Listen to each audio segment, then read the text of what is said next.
मनोज जरांगे सगळे सोयऱ्यांबाबतच्या अंमलबजावणीसाठी ठामच आहेत। उद्यापासून रोज सकाळी 10:30 ते दुपारी 1 वाजेपर्यंत रास्ता रोको करा असं आवाहन मनोज जरांगे यांनी राज्यातल्या मराठा समाजाला केलं।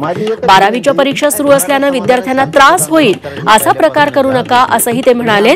तर आंदोलनात समाजकंटक घुसतील त्यामुळे मोबाईल रेकॉर्डिंग करून ठेवण्याचा सल्ला त्यांनी आंदोलकांना दिला।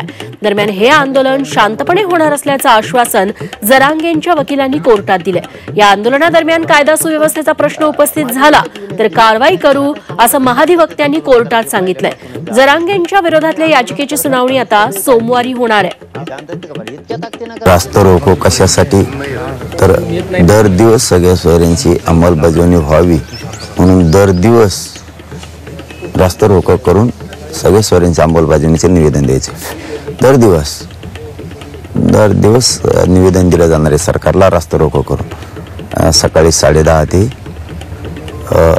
1 वाजेपर्यंतच्या या वेळेत। आणि विशेष करून मराठा समाजाला आणखीन एक विनंती आहे की आपला रास्ता रोको सुरू असताना एक 4 ते 5 पोरं आंदोलनाच्या 4ही बाजूने ठेवायचे आणि आपण आपल्याजवळ शूटिंग ठेवायचे।